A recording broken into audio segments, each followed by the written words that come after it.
Bom dia a todos.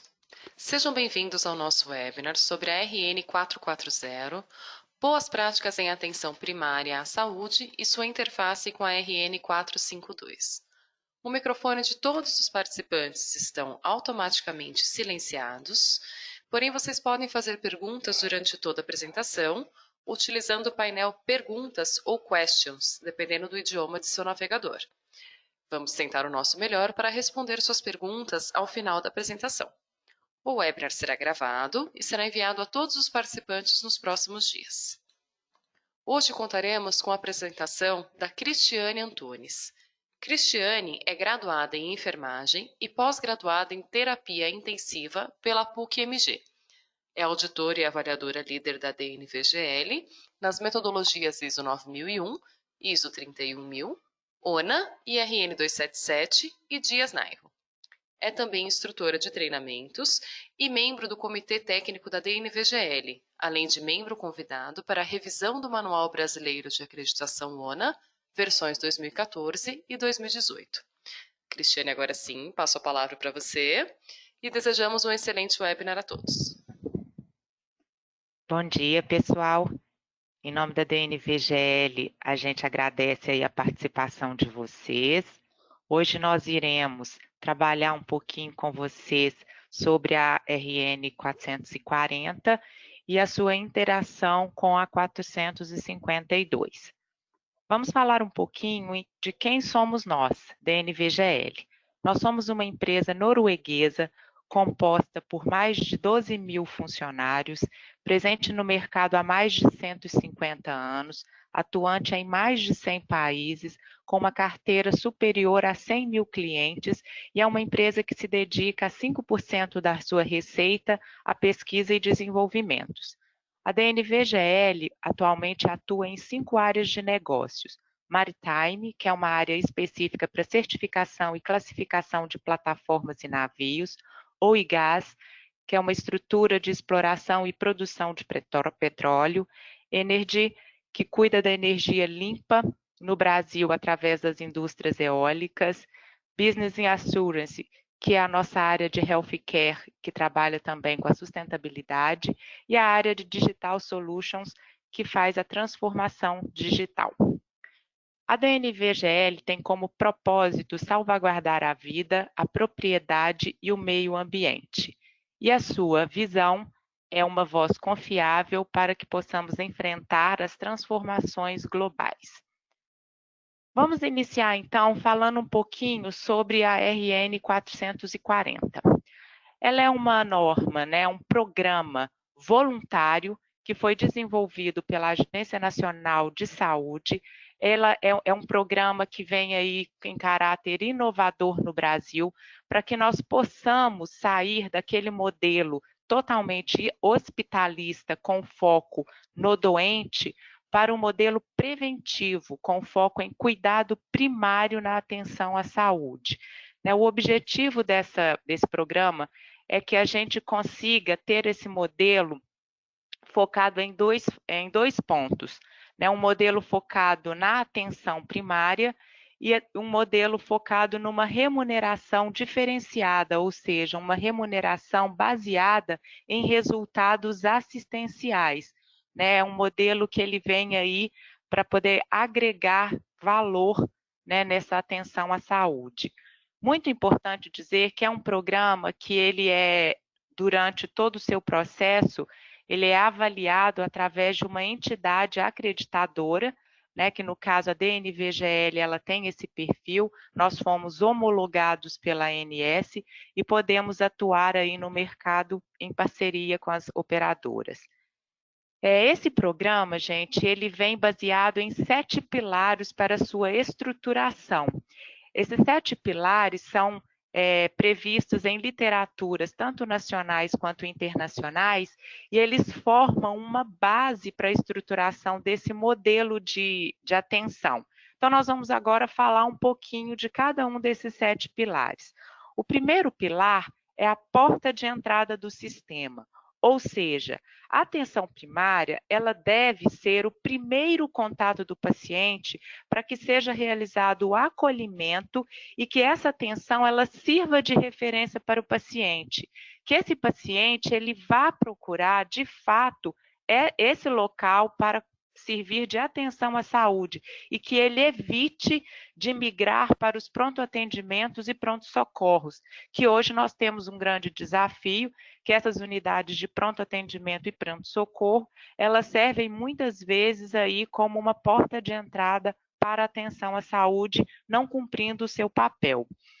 O segundo pilar, totalmente ligado aí ao primeiro pilar, vem falando da longitudinalidade do cuidado, ou seja, esse é um grande desafio que temos em focar numa relação duradoura entre a equipe da atenção à saúde e do paciente.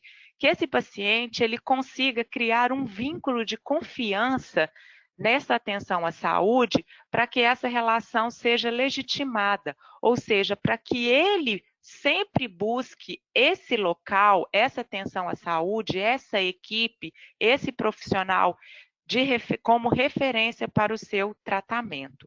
Então, esses dois pilares são super importantes. O terceiro pilar é a alta coordenação do cuidado, ou seja, é um pilar onde nós devemos atender todas as necessidades do paciente de forma coordenada, né, para que de fato haja uma promoção da saúde. É um pilar que vem muito ligado com a integralidade do cuidado, porque ambos devem trabalhar com o referenciamento desse paciente, caso essa atenção não tenha resolutividade, para uma rede como referência e contra-referência. Por exemplo, se esse paciente ele está no programa de atenção e ele necessita de fazer um antibiótico domiciliar, se ele necessita de fazer algum exame, se ele necessita fazer algum programa de algum procedimento cirúrgico. Então, nós devemos cumprir o atendimento integral para todas as necessidades desse paciente. Então, são dois pilares totalmente interligados, tá? O quinto pilar, ele também vai ser muito interligado ao sexto e ao sétimo. Ele fala sobre a heterogeneidade das demandas. Ou seja, gente, não é cuidar daquele paciente através de um protocolo institucional apenas. É utilizar esses protocolos, mas de forma individualizada de cada paciente. Devemos aqui considerar a individualidade, as características, as particularidades desse paciente, tanto no contexto socioambiental, quanto no contexto político, quanto no contexto demográfico, ou seja, considerando se esse é um paciente que vive em aglomerado, se é um paciente de alto escalão ou não, se é um paciente que vive numa região, por exemplo, de Manaus, ou de Belém, ou de Minas Gerais, se é um paciente que ele tem ou não um histórico de comorbidades associadas. Então, deveremos trabalhar a individualidade para traçar um plano de cuidado individual, né, para essa atenção do paciente. E não podemos, de forma alguma, deixar de inserir, de considerar uma integração da família ou do responsável desse paciente, né? Deveremos trabalhar com essa família ou responsável sobre a avaliação do histórico prévio do paciente, né? Ele tem quais doenças associadas, quais comorbidades, quais são as suas condições de saneamento básico, quais são as suas condições de envolvimento, né, de um familiar, de um responsável, quem vai poder apoiar esse paciente no seu plano de cuidado. Então, devemos sempre ter também, além do foco na individualidade do paciente, trazer para essa integração aí a família ou o responsável. E o sétimo pilar, que também é super importante e integrado, é sobre a orientação do paciente e da sua comunidade.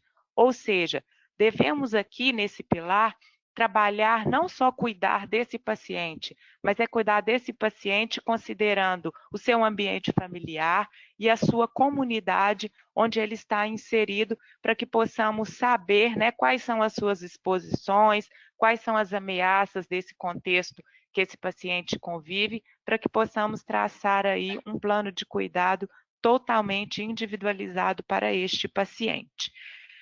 Esse programa de acreditação pela RN 440, ele deve ser totalmente trabalhado através de uma IAC, ou seja, de entidades acreditadoras. E essas entidades acreditadoras são pessoas jurídicas que devem ter aqui para essa certificação um reconhecimento pelo órgão internacional que é o ISQA, né? Então ele deve cumprir todos os critérios estabelecidos nessa resolução para que possa, de fato, trabalhar aí a fim de certificar essas operadoras. Nós, da DNVGL, somos homologados pela ANS e atendemos todos os requisitos aí dessa norma certificadora 440, tá? Vamos falar agora um pouquinho de como deve ser composta essa equipe de avaliadores da entidade acreditadora. Ela deve ser composta por, no mínimo, 2 auditores que tenham aí uma formação universitária. Desses auditores, qual é a formação de pelo menos um deles?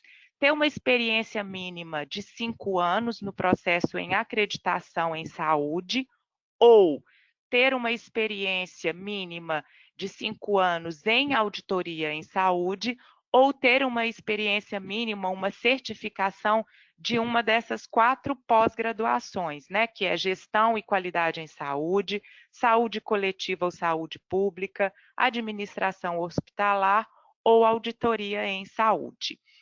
Nós temos aí boas práticas para a gente conseguir fazer esse processo de certificação.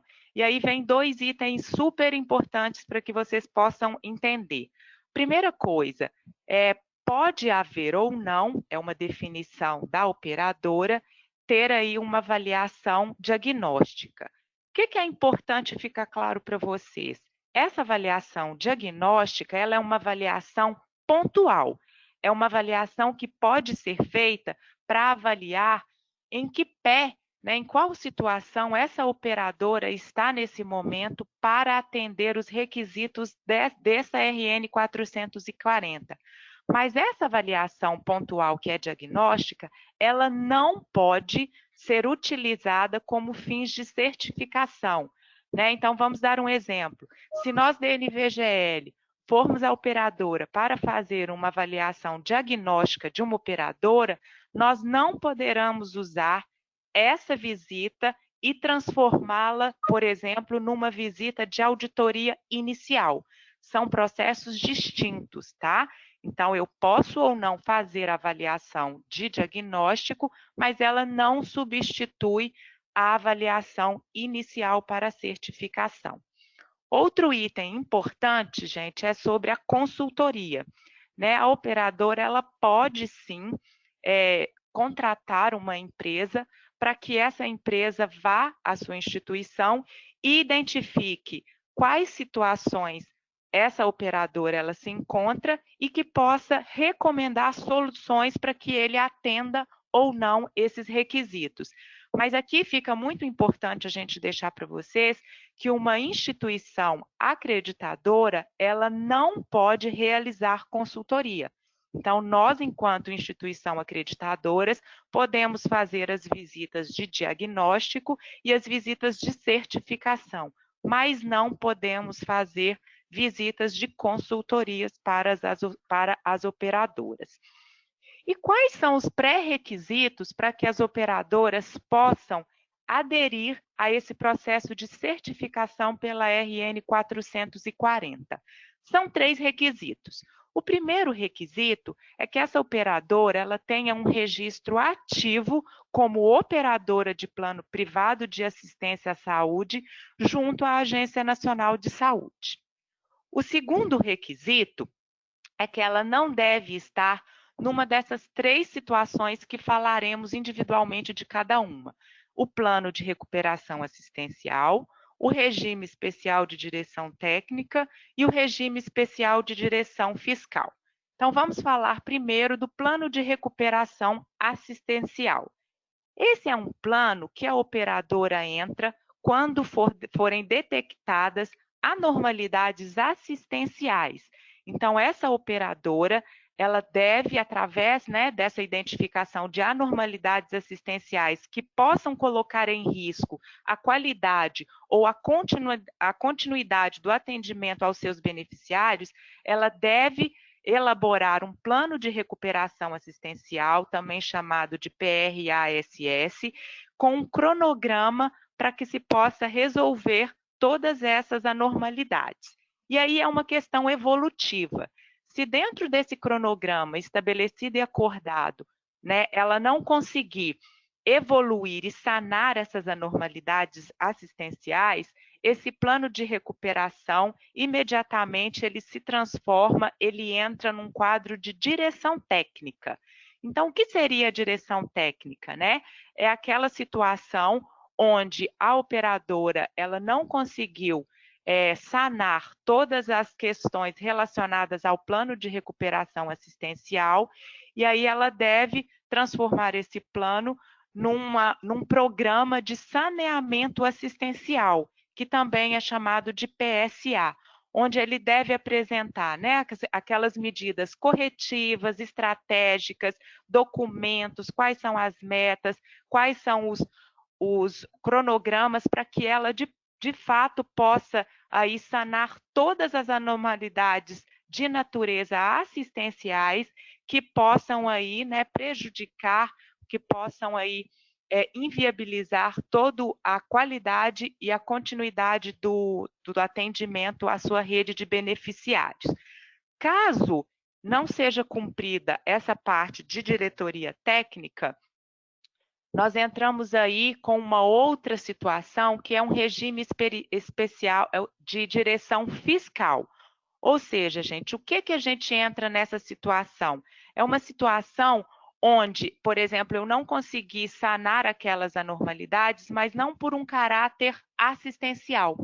Aqui o impacto é econômico-financeiro, né? Essa operadora, ela vai entrar num quadro de anormalidade, de um risco financeiro, econômico-financeiro, que aí sim pode impactar na qualidade e na continuidade do atendimento aos beneficiários, né? Então, essas 3 situações aí do segundo ponto, que esse segundo ponto como requisito é não estar numa dessas situações, devem ser consideradas. E o terceiro item, nós já falamos do primeiro, que é ter o registro ativo, né, como operador aí na ANS. O segundo, que é não estar em nenhuma daquelas 3 situações de plano de recuperação assistencial, regime especial de direção técnica ou regime de direção fiscal. O terceiro pré-requisito é que essa operadora ela deve possuir um índice de desempenho suplementar, o que a gente chama de IDSS, e das suas 4 dimensões superior a 0,5, dentro da Agência Nacional de Saúde Suplementar. Então, gente, é importante aqui não considerar somente a nota final do IDSS, mas também considerar a nota de todas as 4 dimensões, e todas essas notas devem estar acima de 0,5, ok? Uma coisa importante, falando ainda de pré-requisitos, né, para que essas operadoras elas sejam certificadas como requisito, elas devem ser avaliadas, né, durante todo esse processo, e essa avaliação pela instituição acreditadora tem o foco de verificar a conformidade dos requisitos com o manual, né? Então, a gente vai muito em busca aí da conformidade, não em busca de não conformidade. Uma coisa importante é que o programa, né, que a gente vai trabalhar com vocês de certificação, ele deve ser aplicado na íntegra, inclusive nas recertificações e manutenções, né? Então, nós não vamos trabalhar uma parte do programa, né? Vamos avaliar o programa integralmente, tá? E aí, uma coisa importante é que as operadoras de planos de privados, elas podem, em qualquer momento, perder esse certificado caso elas não cumpram um dos critérios previstos no manual. Então, assim, A gente não pode, por exemplo, numa visita de manutenção, dar um upgrade de nível de certificação. Mas se percebermos que vocês não estão cumprindo algum dos requisitos do manual, por exemplo, nessa manutenção, podemos retirar esse nível de certificação da operadora, tá? Então, isso é uma coisa que precisa de ficar clara para vocês entre os requisitos. Uma vez que a gente já conseguiu conversar sobre esses pré-requisitos, nós vamos falar de um item que às vezes é um pouco confuso, né, no entendimento, sobre a população-alvo.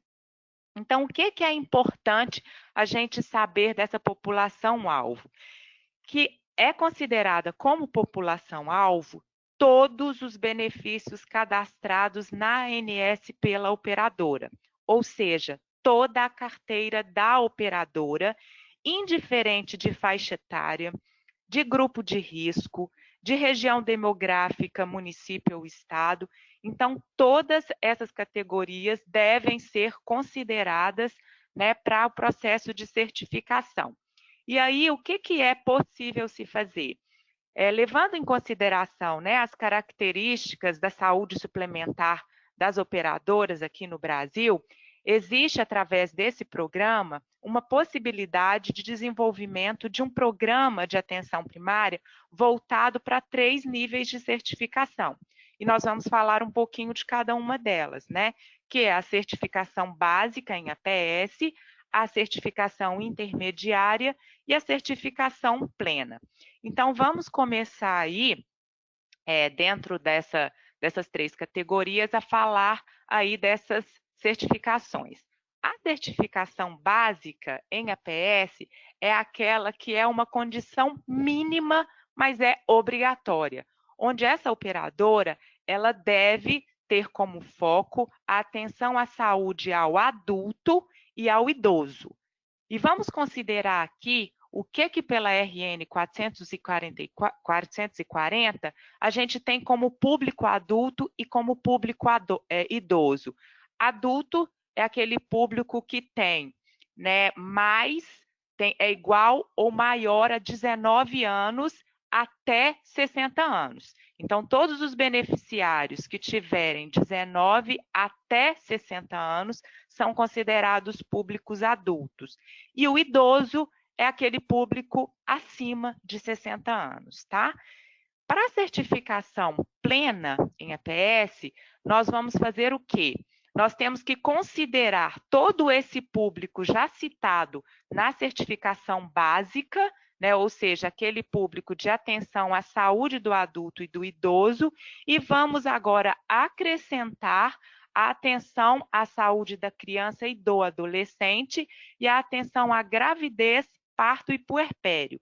E lembrando aqui que considera-se criança, que são as crianças de até 12 anos. Entre 13 e 18 anos é considerado adolescente. A partir de 19 até 60, adulto, e a partir de 60 anos, idoso, tá? Então, para aquela operadora que queira entrar no nível intermediário, essa é a condição mínima obrigatória. E para aquelas operadoras que queiram chegar no nível máximo, que é na certificação plena em atenção à saúde, o que é importante? É tudo, gente. Aí vai desde o critério, né, de atenção à saúde do adulto e do idoso, acrescentando a atenção à saúde da criança, do adolescente e a atenção à gravidez, parto e puerpério, e também acrescentando aí, gente, a saúde bucal, a saúde mental e a saúde funcional, né? Então, isso é super importante de ficar claro para vocês que essa é a condição obrigatória para quem quiser chegar nesse nível de certificação, ok? Então, aqui só traduzindo para vocês o que eu acabei de falar, né? O programa, ele vem aí em etapas, né? Que pode ser a básica, o adulto e o idoso, né? Se a gente quiser o intermediário, a gente acrescenta, além do adulto e idoso, a criança e o adolescente, gravidez, parto e puerpério. E se eu quiser chegar aí na plena, eu vou acrescentar também saúde mental, saúde bucal e saúde funcional, ok? Ainda em relação à população-alvo, é importante que essa operadora, ela pode, né, trabalhar aí as suas condições, ou seja, ela pode iniciar com uma certificação básica, né, considerando aí uma evolução de escalonamento. O que significa isso? Ela pode iniciar com a certificação básica e depois ela vai avaliando a relevância e os impactos de morbidade, mortalidade da sua carteira, dos seus beneficiários, de forma escalonada, para que ela possa evoluir nos níveis. Então, ela pode começar aí por um nível de certificação básica, vai avaliando a importância do seu grupo, vai avaliando aí os impactos e vai escalonando. Vai chegar num momento que ela vai para o intermediário, até ela conseguir evoluir aí para o nível pleno, tá?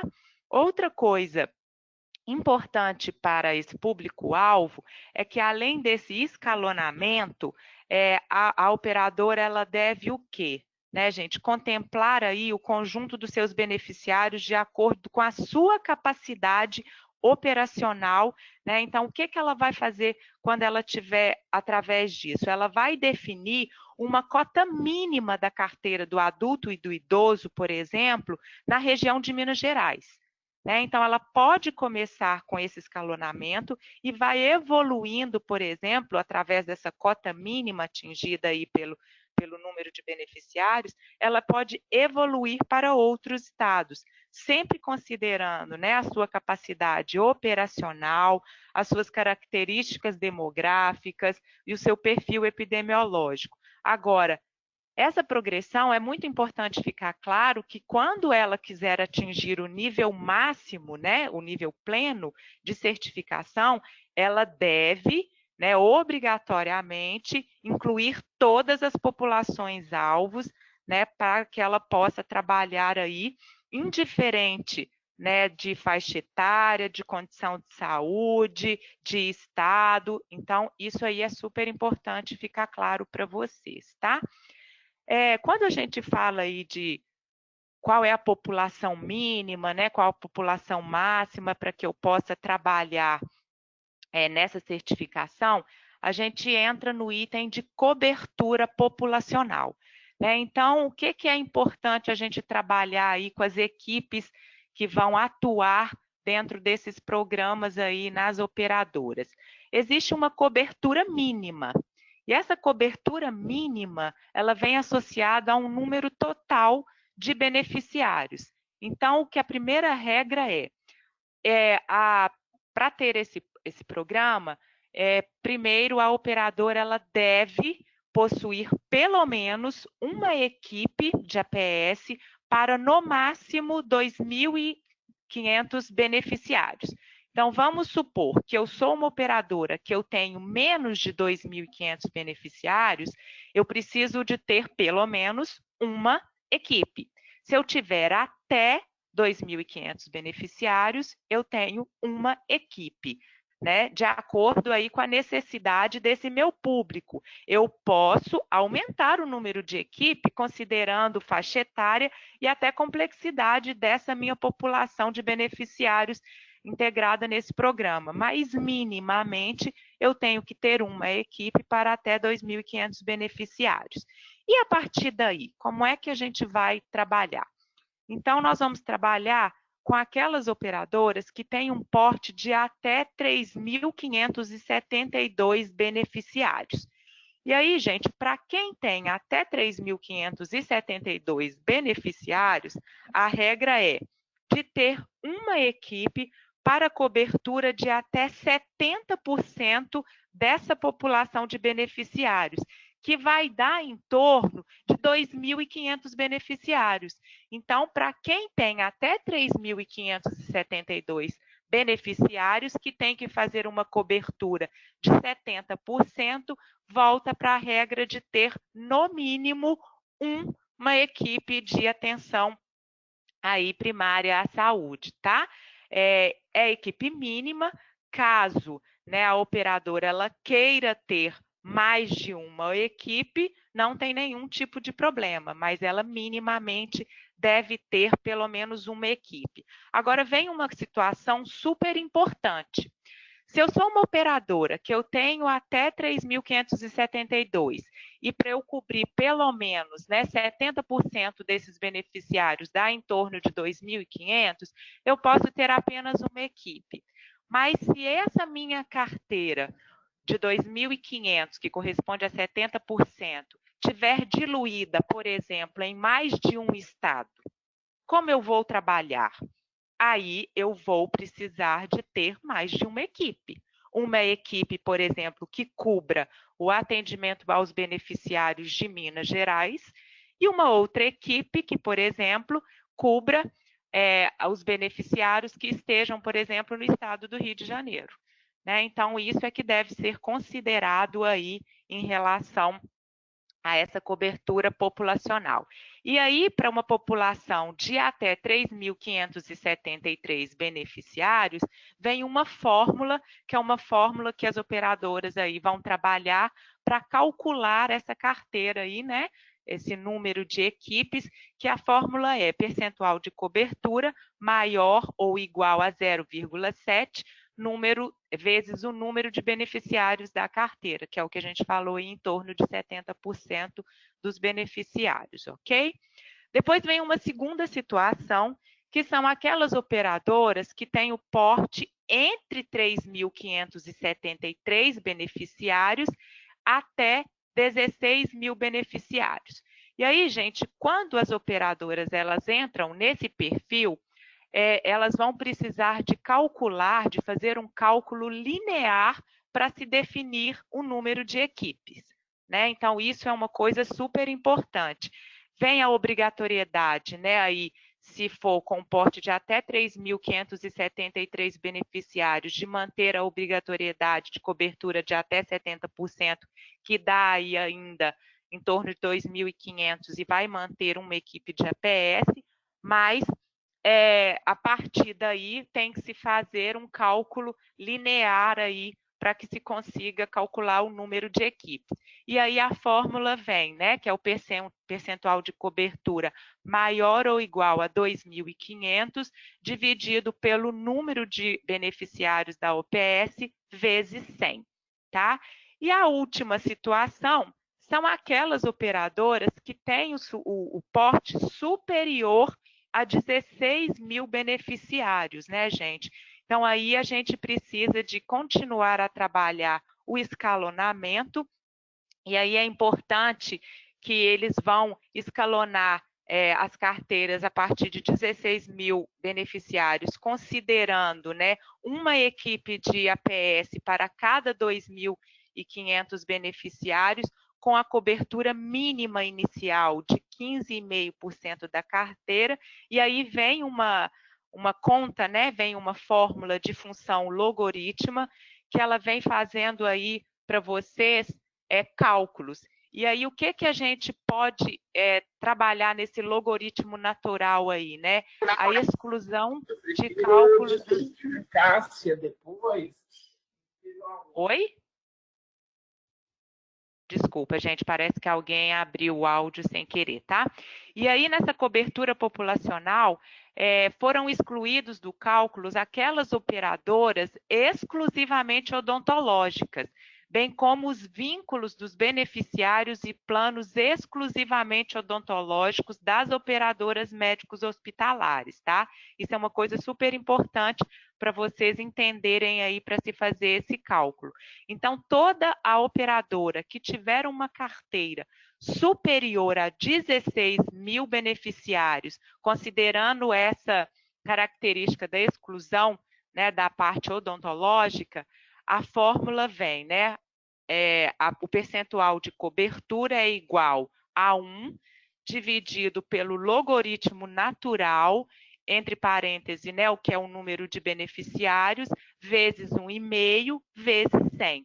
Tá? E aí, só traduzindo para vocês, né, o que a norma vem trazendo aí, é isso tudo que eu falei, né? Ela vem trazendo para vocês um quadro de como é que vocês vão calcular, né, a faixa do beneficiário pela cobertura mínima da APS, pelo número mínimo de beneficiários e o número de equipes de APS.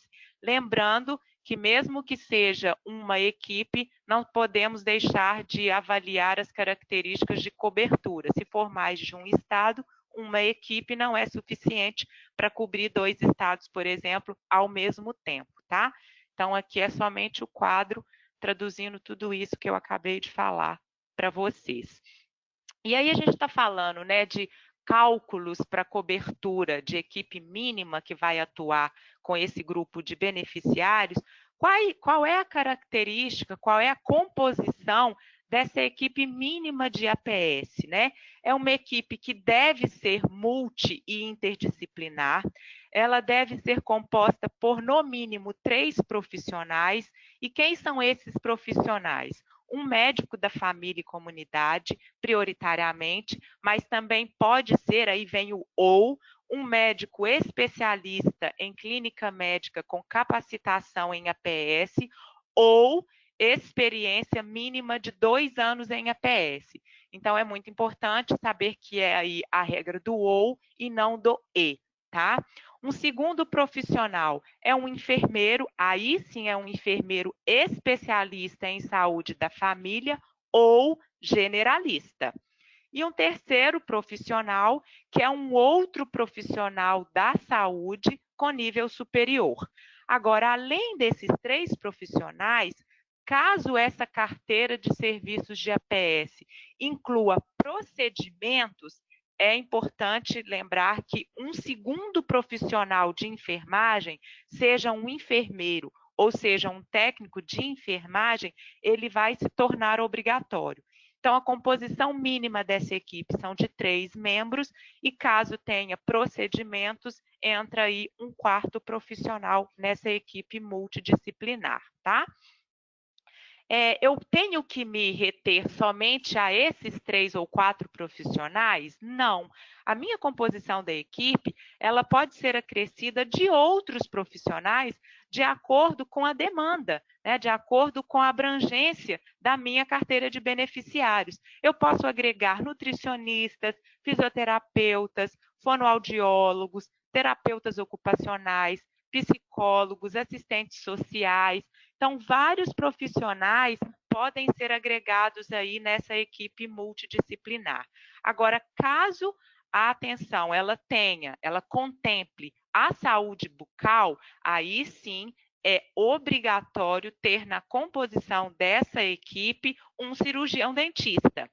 E esse cirurgião, ele deve ser, né, a composição dessa equipe deve ser proporcional ao número de beneficiários do plano que tem aí essa categoria odontológica, tá?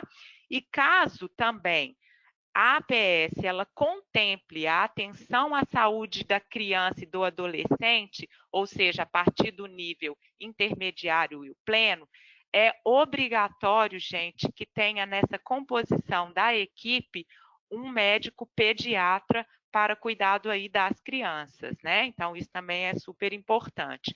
Outro item importante na composição da equipe é que, caso a APS contemple saúde mental, também é obrigatório ter na equipe um profissional psicólogo.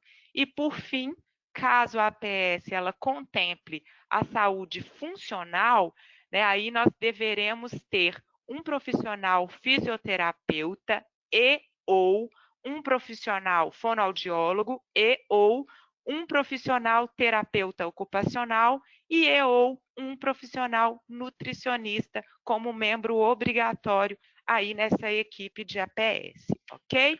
Então, esse é o quadro aí de uma composição mínima de APS, tá? Já que falamos, né, dos pré-requisitos, falamos da equipe de avaliadores, falamos do dimensionamento dos beneficiários e da composição da equipe de prestação de serviços aí da APS, nós vamos passar agora para falar um pouquinho sobre os critérios de acompanhamento desse processo de certificação. Né? Então, nós já tínhamos falado que todo o processo de certificação e manutenção deve ser feito por uma entidade acreditadora que deve ser reconhecida e homologada pela ANS. né? Como é que vai funcionar essas visitas? Essas visitas devem, no primeiro momento, ser realizadas in loco, né, para que nós possamos avaliar todos os requisitos e itens de verificação, né? Então, não é qualquer IAC, é uma instituição acreditadora que deve ser homologada, né, aí pela ANS, e a ANS, ela vai, em parceria com essa instituição acreditadora, acompanhar, monitorar alguns macroindicadores.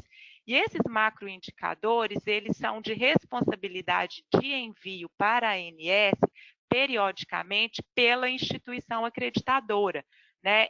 E qual é o objetivo da gente receber de vocês aí, trabalhar com vocês esses macroindicadores e estar enviando isso para que a ANS faça um monitoramento?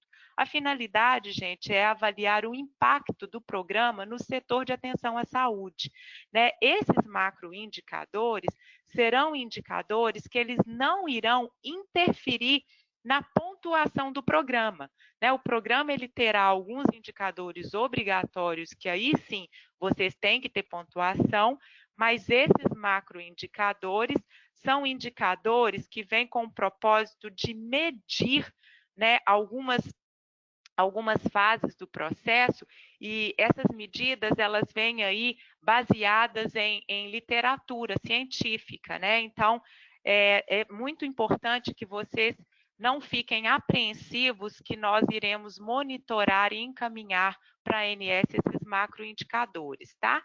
Eu já tinha falado um pouquinho, né, do objetivo, que é para que a ANS ela tenha uma visão sistêmica do desempenho do setor de atenção, né, em relação aí a efetividades das diretrizes de atenção primária, as operadoras que participam aí desse programa de atenção primária, né? Então, isso aí é o objetivo da gente encaminhar. E aí, gente, uma coisa muito clara que tem que ficar para vocês é não cumprir a meta, não atingir a meta, vou trabalhar para que eu possa atingir, mas não vou ser penalizado lá pelo meu programa de certificação se eu não atingir a meta desses macroindicadores, ok? E toda a responsabilidade de enviar esses macroindicadores para a ANS é da instituição acreditadora. Nós iremos enviar isso para a ANS trimestralmente para que eles possam acompanhar. Aqui vem só trazendo para vocês, isso já está lá na norma, né?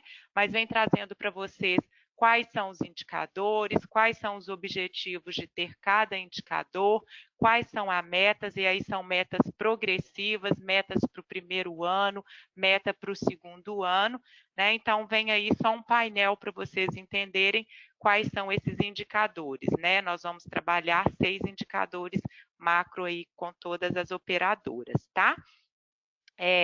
E o programa propriamente dito, ele tem 7 requisitos aí que são subdivididos como itens de verificação. Então, durante o programa, nós vamos avaliar aí 7 itens, né, 7 requisitos subdivididos, que é o planejamento e estruturação técnica, ampliação e qualificação do acesso, qualidade e continuidade do cuidado, interações centradas no paciente, monitoramento e avaliação da qualidade, educação permanente e modelos inovadores de remuneração baseados em valor.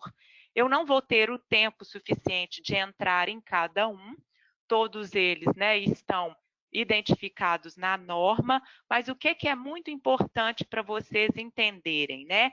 Dentro desses itens, desses requisitos, a gente tem uma classificação, né? E essa classificação, ela se estratifica em essencial, que são aqueles itens essenciais pelo próprio nome, né? Onde vocês não podem zerar, ou seja, caso um item essencial do requisito não seja cumprido, a operadora vai receber nota 0 em todo o requisito, né? Então, como isso vem sinalizado? Como eu vou saber se dentro de uma primeira dimensão esse item é essencial, complementar ou ele é de excelente? Através do ícone. toda vez que tiver um ícone que é como se fosse aí um quadrinho aí de um alvo, né? Vem uma figura de um alvo, é um item essencial.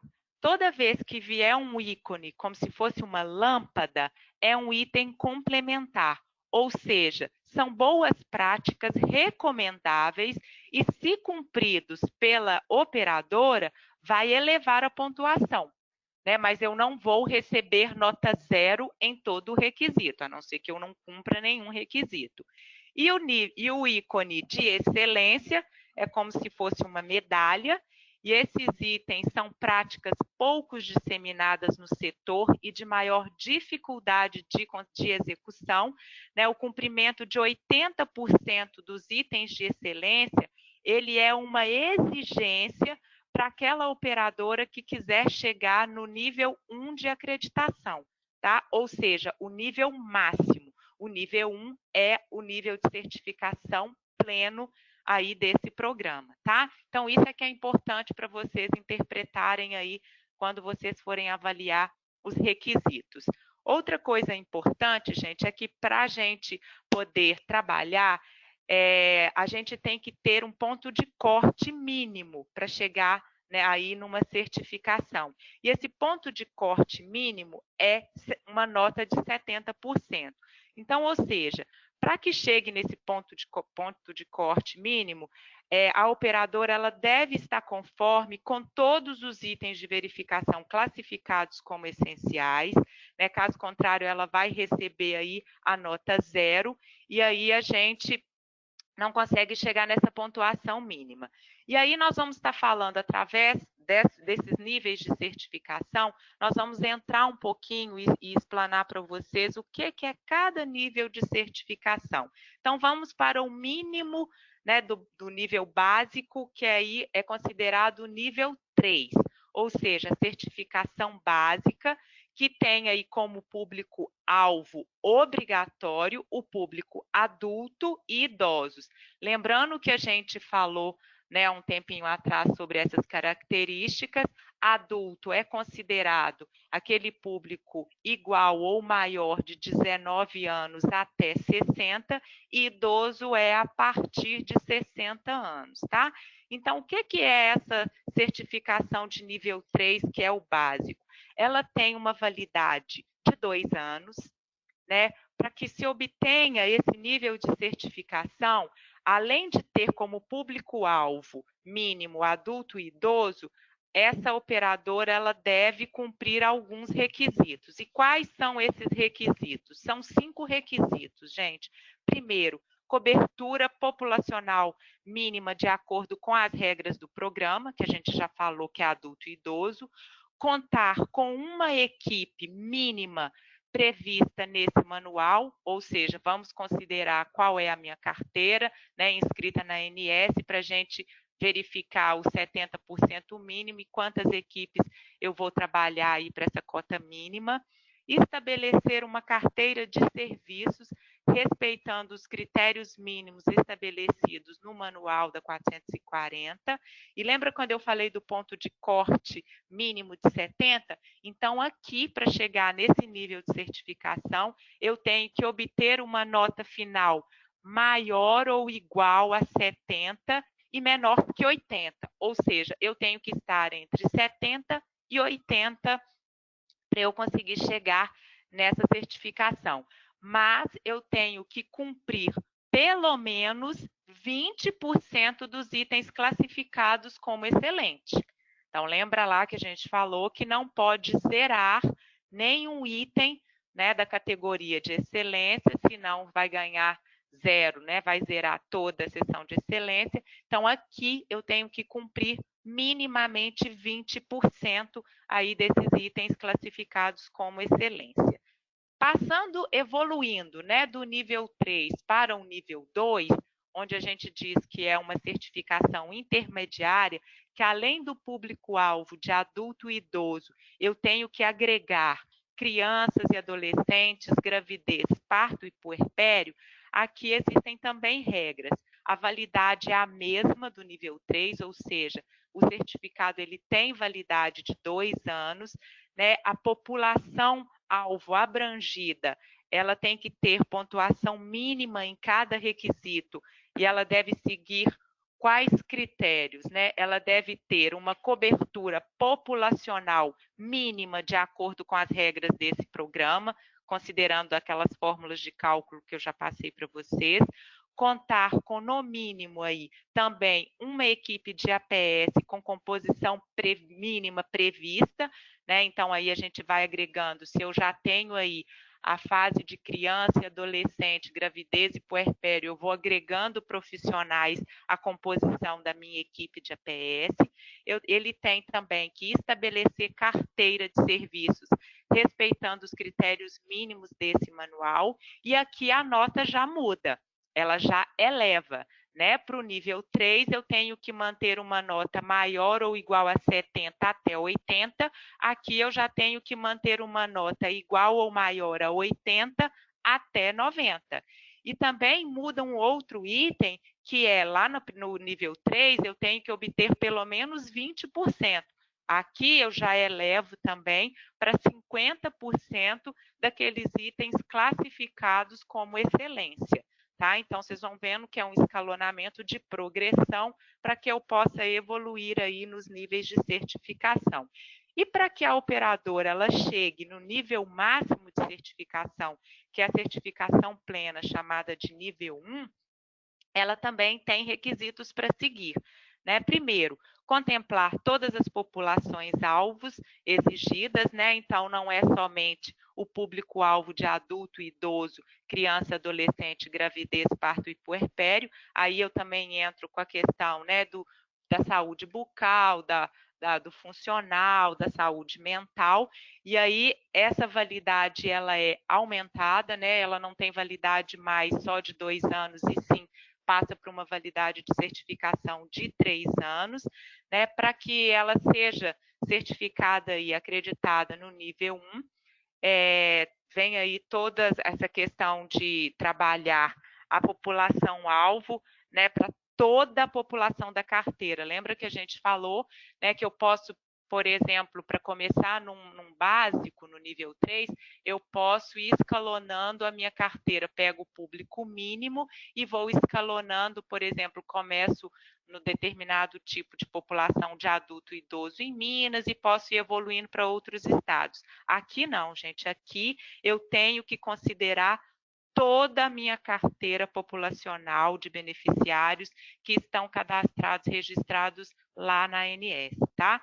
Então, aqui é totalmente uma forma cumulativa. E aí eu ainda tenho aqui alguns requisitos, são 7 requisitos. Quais são eles? Contar com a cobertura populacional mínima, de acordo com a regra do programa, contar com a equipe de composição mínima prevista também, né, nesse manual, estabelecer a carteira respeitando os critérios mínimos. Aqui a nota ela já é elevada, ela deve ser superior a 90, obter conformidade de pelo menos, né, 80% daqueles requisitos que são classificados como excelência. E aqui vem uma situação super importante, né, porque diz que como um requisito que a operadora tem que ter para ele ser elegível para entrar no programa, é ele ter, né, o IDSS e suas dimensões maior do que 0,5. Mas para que ele possa chegar nesse nível máximo de certificação, ele deve ter o IDSS acima de 0,8 na última avaliação divulgada pela ANS, tá? Então, aqui também ele estreita, ele amplia essa nota de 0,5 para 0,8. E aqui vem uma outra situação. Lembra que eu falei que tem alguns indicadores que são obrigatórios? Aqui não se pode zerar nenhum dos indicadores obrigatórios. E a nota final dessa operadora, ela vai ser apurada por uma média aritmética da pontuação desses 7 requisitos do programa, tá? Quando a gente falou lá dos 7 requisitos. Então, esse é o processo de certificação, tá? Uma outra coisa importante para a gente falar, como a gente vai fazer essa avaliação aí durante o processo de certificação. nós vamos fazer uma visita baseada em requisitos do manual. E aí, como é que a gente vai trabalhar isso, né? Vai ser atribuída uma nota de 0 a 100, e essa nota ela vai ser calculada pela proporção de itens em verificação de conformidade, né? Então, se eu tenho 100 itens, eu vou trabalhar a proporcionalidade de vocês em relação ao número de requisitos que vocês vão ter como conforme, tá? Lembrando que itens essenciais não podem ser zerados, senão toda a sessão ela vai ser zerada.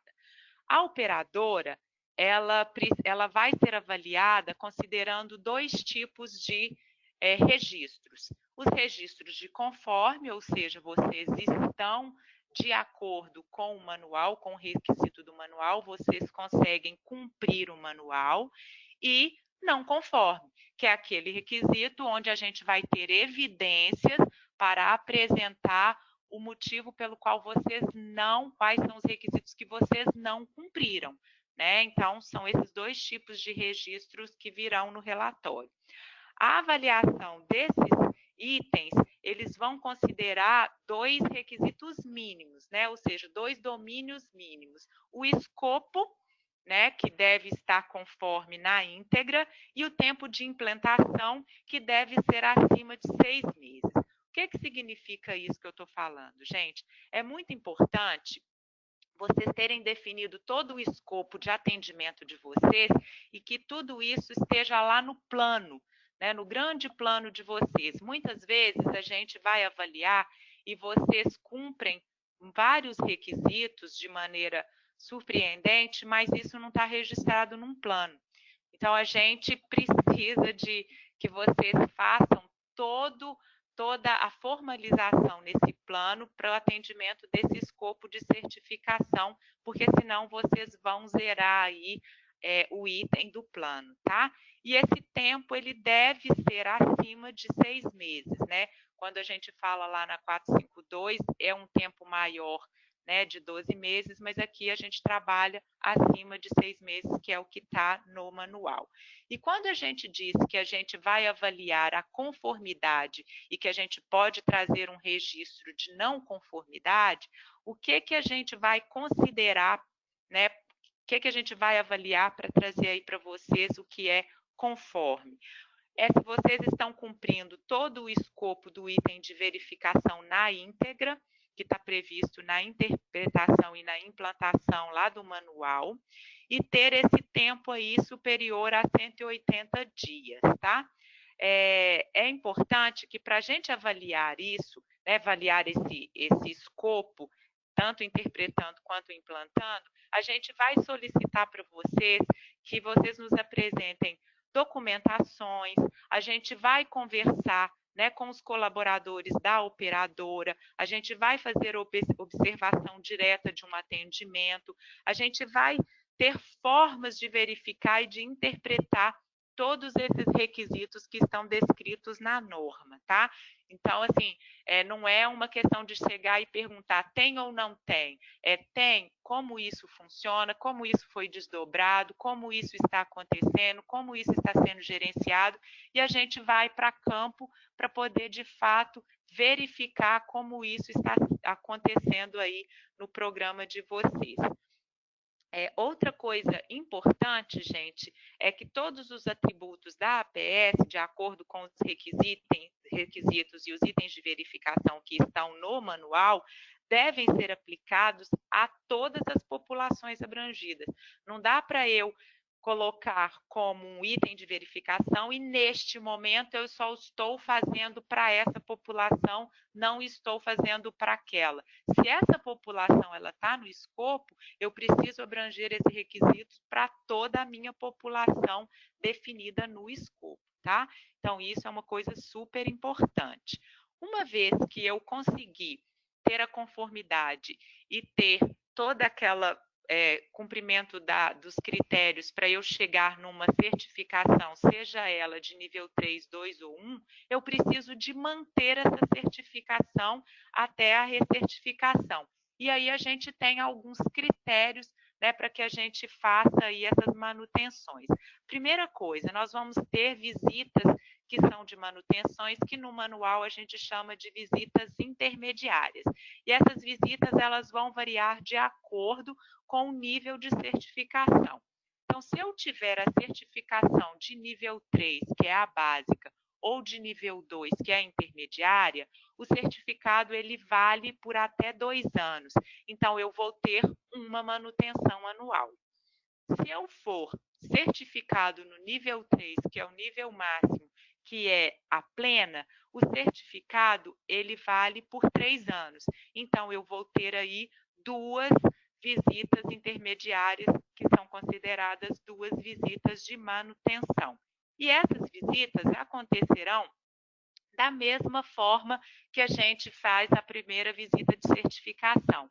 Agora, uma coisa é muito importante, que essas visitas de manutenção, ou seja, essas visitas intermediárias, elas não têm a capacidade de transformar um aumento, um upgrade desse nível. Eu não posso, numa intermediária, elevar o nível de 3 para 2 ou de 2 para 1.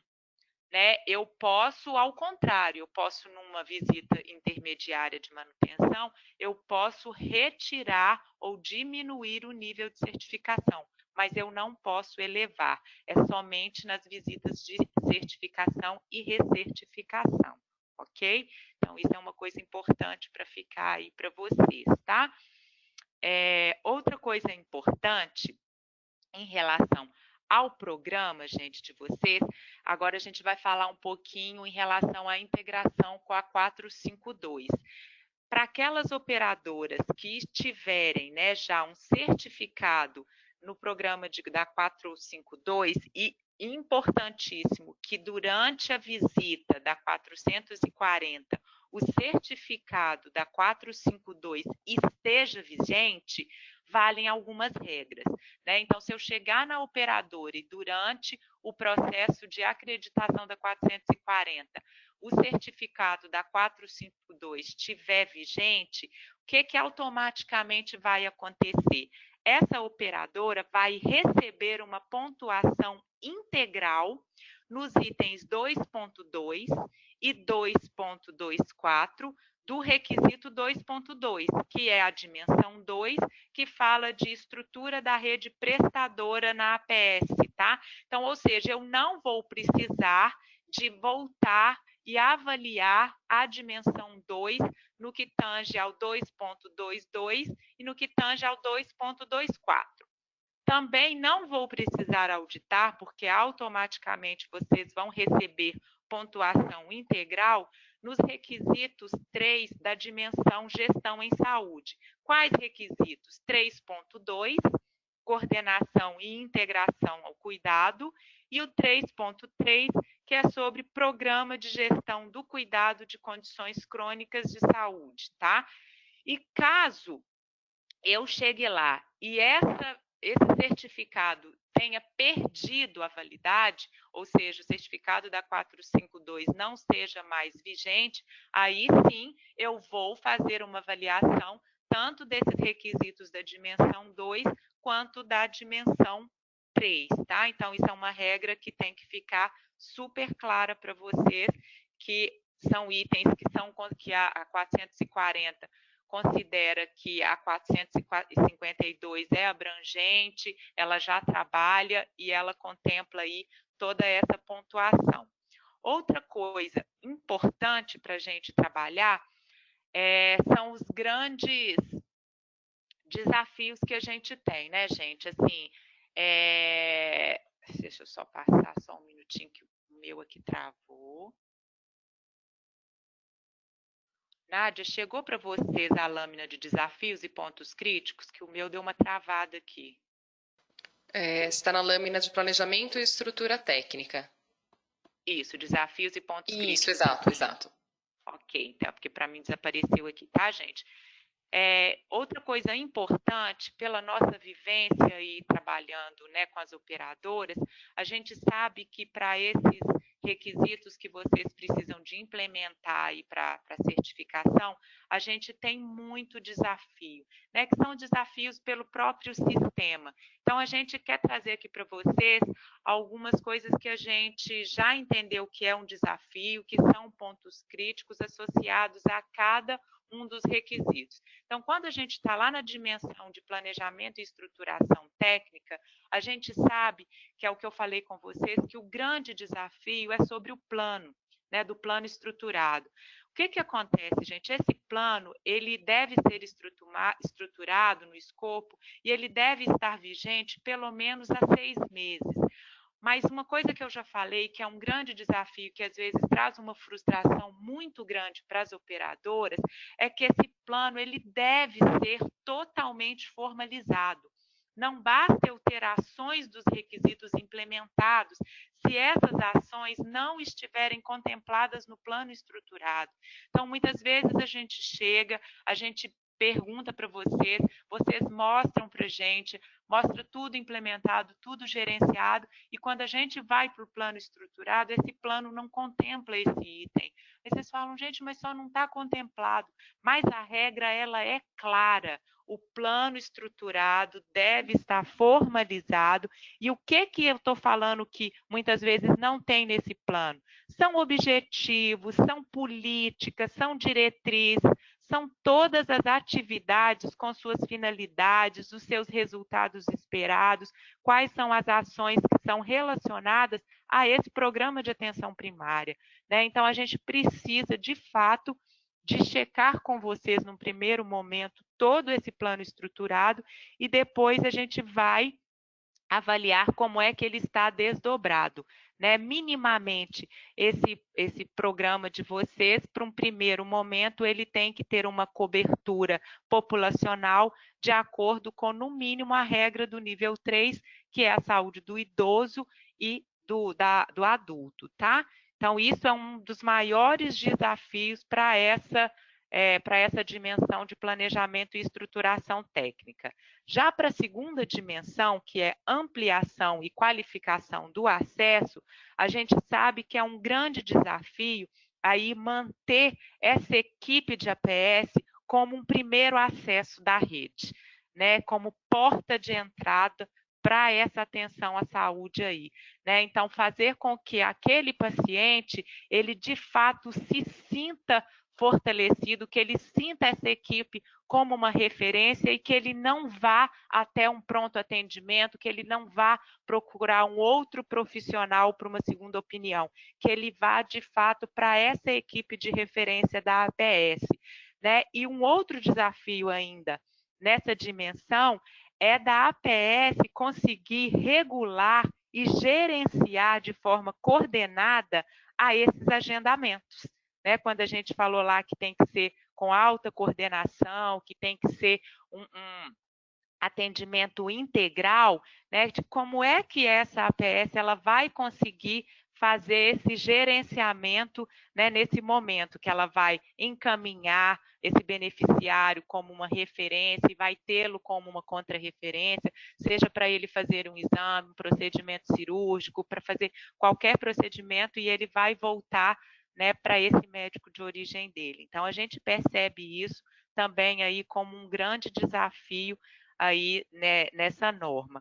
Outro ponto relacionado à terceira dimensão, a gente trabalha aí a questão da comunicação, né, gente? Então, assim, a gente tem que ter muita responsabilidade com isso e é muito desafiador para essa operadora ter aí, quando aquele paciente ele tem um maior nível de complexidade, ela tem que ter aí um responsável por esse atendimento, que é o que a gente chama de navegador, né? Então, ter essas diretrizes de como eu vou transferir essa comunicação, como eu vou comunicar com todos os profissionais da minha atenção, com todos os especialistas que eu vou referenciar esse paciente em alguma situação que eu precisar de referenciar.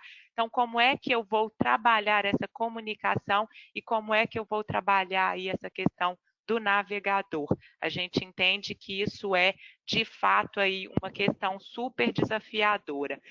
Outra coisa desafiadora ainda nessa dimensão é trabalhar o cliente que é complexo, né?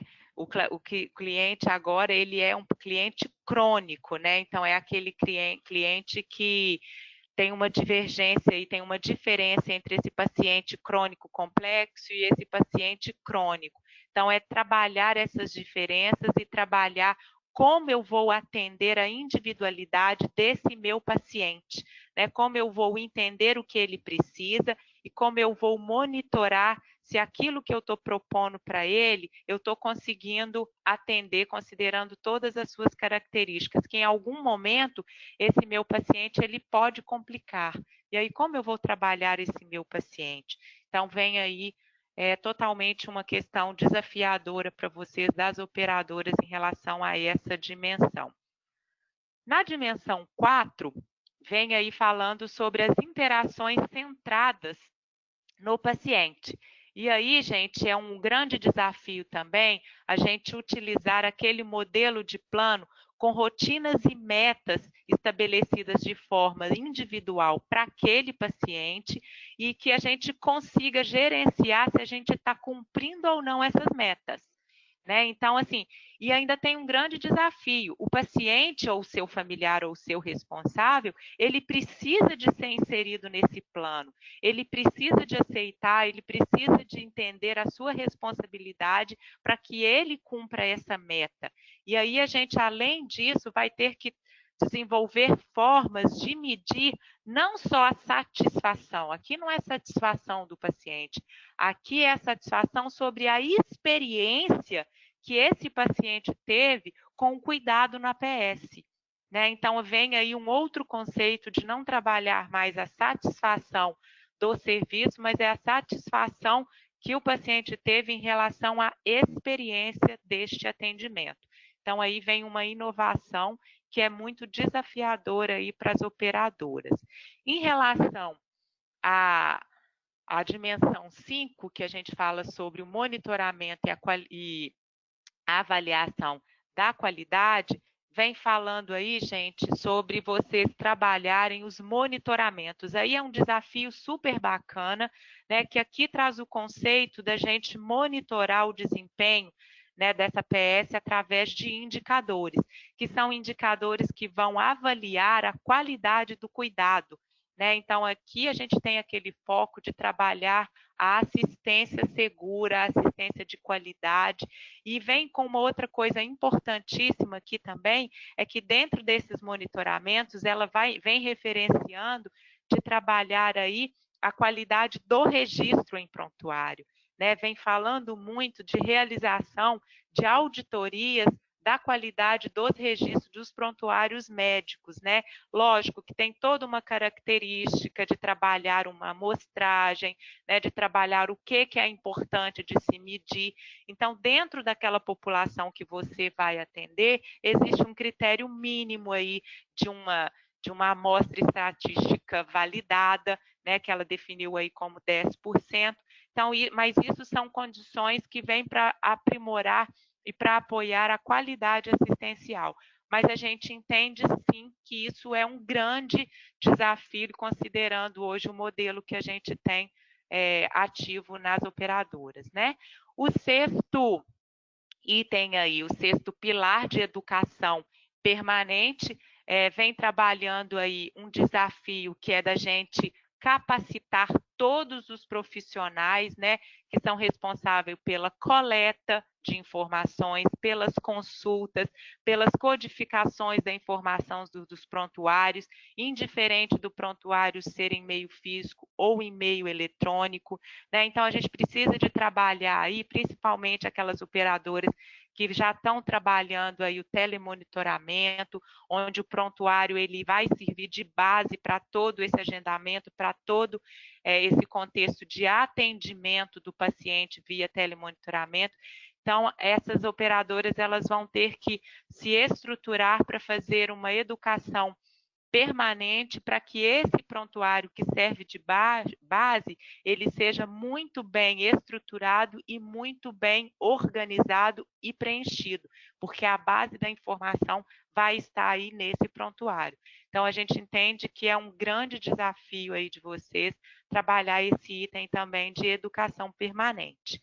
E, por fim, mas não menos importante, existe também um grande desafio aí para os modelos inovadores de remuneração, né? Porque aqui ela vem incentivando que as operadores, ela não define qual forma de remuneração, mas aqui ela vem incentivando que não se use somente o modelo do fee for service como um modelo de remuneração, que as operadoras elas consigam conjugar uma avaliação de desempenho, que ela consiga associar um outro modelo de remuneração, principalmente que seja um modelo baseado em assistência, né? Então, a gente aqui não indica, a gente não prescreve, mas só para vocês entenderem um pouquinho, a gente tem outros modelos aí no mercado, por exemplo, o DRG, o Capitation.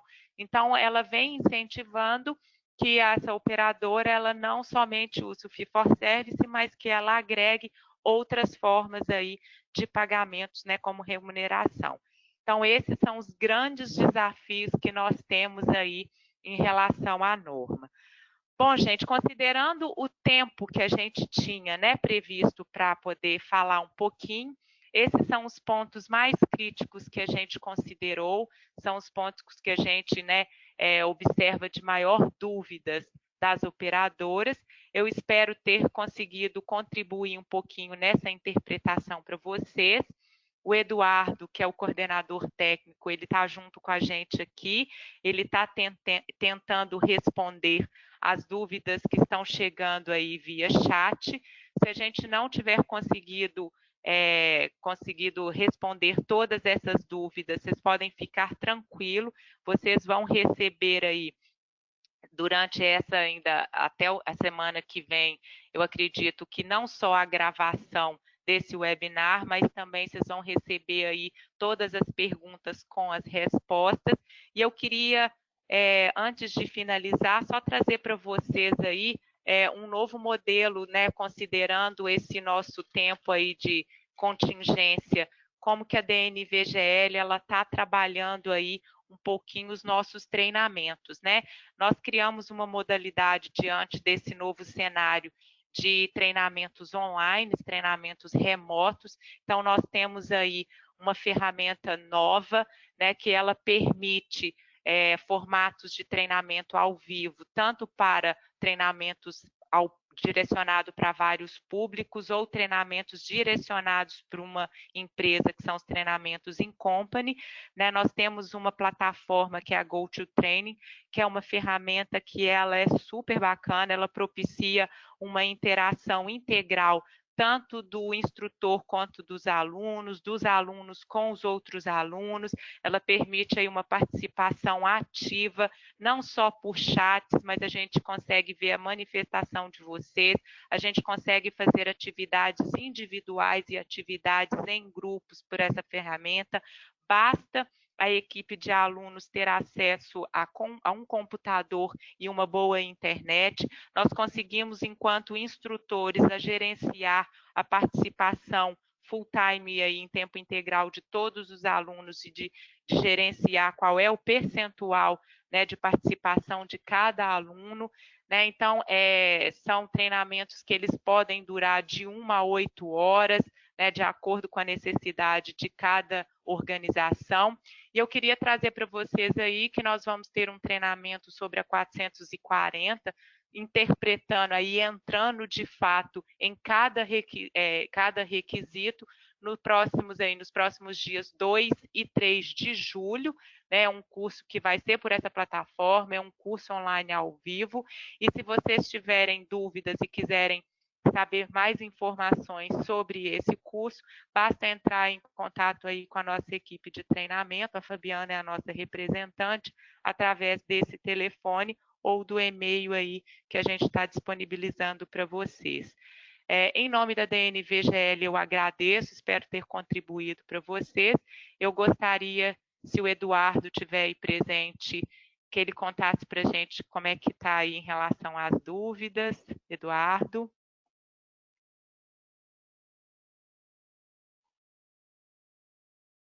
Eu não sei se ele Olá, está... pessoal. Olá, pessoal. Boa tarde. Eu estou respondendo a maioria delas já. Se vocês quiserem perguntar, selecionar algumas, fazer algum tipo de pergunta, nós estamos aqui à disposição. Apareceram nas perguntas algumas que tiveram uma frequência maior. Uma delas está relacionada à cobertura populacional, né? E aí a resposta é que, para início, né, para o nível mínimo de acreditação, a cobertura populacional ela tem que ser no número total de beneficiários da carteira, né, considerando aí o público de adultos e idosos, e aí vai escalonando as populações para o intermediário e para o nível máximo, né? Então, apareceram algumas perguntas se para o nível máximo eu tinha que ter toda a cobertura populacional. A resposta é sim, né? A única exclusão são os planos odontológicos, quando aquela operadora não contemplar este tipo de plano que é especificamente odontológico, ou ele faz parte de uma operadora de serviços de saúde. Essa foi uma dúvida. Outra pergunta que apareceu com frequência é se para acreditar na 440 eu preciso de ter acreditação na 452. Não, né? Assim, a interface da 440 com a 452 são em alguns requisitos de atenção primária.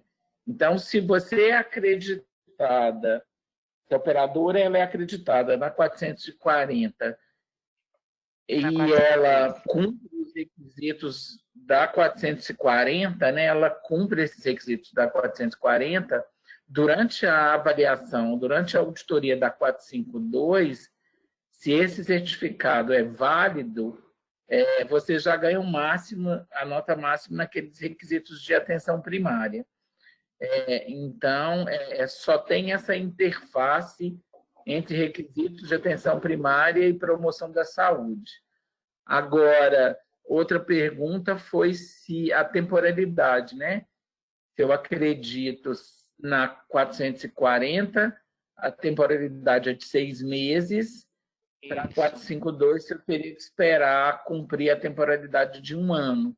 A resposta é sim, né? A operadora ela tem que esperar 1 ano de maturidade para que ela busque a acreditação na 452, porque na 440 a temporalidade é de 6 meses e na 452 a temporalidade é de 1 ano. Outra pergunta foi em relação a alguns métodos, né? Como a Cristiane comentou no início, nós não somos consultoria, então nós não concebemos, né? Não pré-concebemos modelos, né?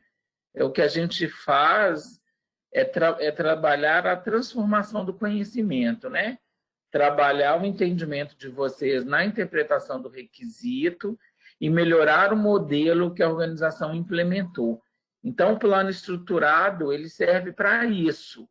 Por exemplo, na hora de estipular o modelo para a distribuição quantitativa e geográfica essa distribuição de beneficiários, isso pode fazer parte do plano estruturado.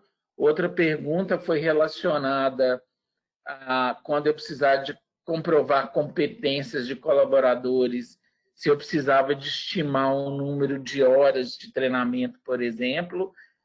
Todo esse regramento, toda essa política, ela pode fazer parte do plano estruturado. Então, nós vamos avaliar aquilo que a organização definiu, né? O importante é ter um método, uma metodologia estabelecida, nesse caso aí da 440, com uma temporalidade de 6 meses e que ele esteja implementado e que ele cumpra o requisito, né? Outra pergunta que apareceu foi em relação aos modelos de remuneração, né?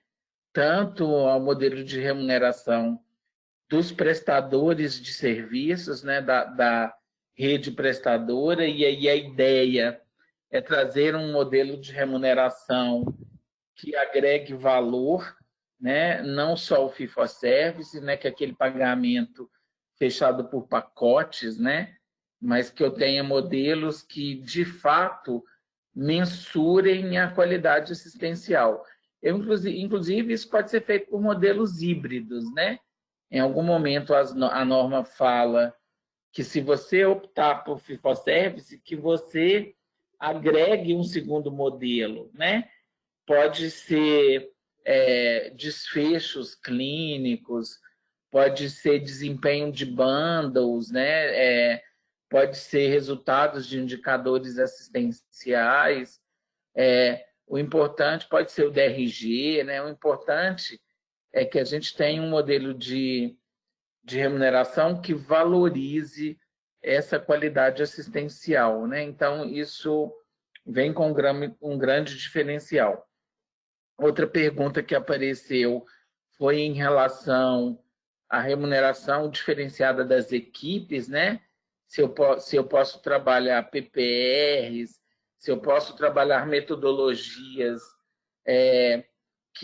que valorizem, né, o atingimento de metas, né? Essas metas, elas podem ser metas globais, estratégicas da organização, ou podem ser metas individuais, né? Tudo isso é considerado durante as auditorias e as avaliações. E outro ponto importante, e que tem ocorrido muito, é porque essa norma, a 440, ela fala de requisitos que ela define quais requisitos devem fazer parte do plano estruturado, né? Ela cita isso no corpo da norma. Então, é comum a gente ver requisitos que estavam implementados, mas que ainda não faziam parte do plano estruturado. Então, para a temporalidade, sempre considerar as duas coisas, né? A definição no procedimento documentado, que é o plano estruturado, e a implementação das práticas.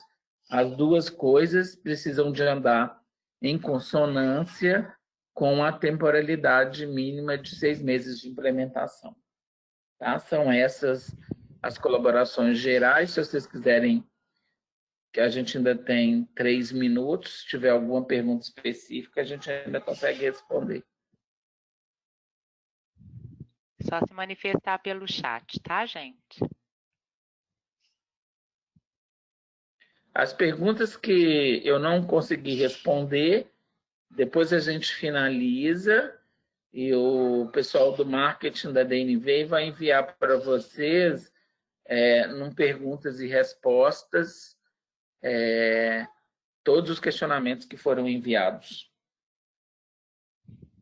Ok. Bom, perfeito, gente. Isso, perfeito. Espero que até amanhã, no máximo. Amanhã já é sexta, né? Então, até amanhã a gente já deve conseguir enviar para vocês a gravação e a apresentação. E como a Cristiane e o Eduardo comentaram, na próxima semana a gente vai fazer o possível para já enviar esse arquivo de perguntas e respostas também respondidos. Eduardo e Cristiane, muito obrigada pela participação de vocês. Muito obrigada. E, bom, assim que a gente conseguir liberar novos temas, novos webinars, nós encaminhamos para vocês também por e-mail, para que vocês possam participar. Muito obrigada a todos, um excelente final de semana. Até mais.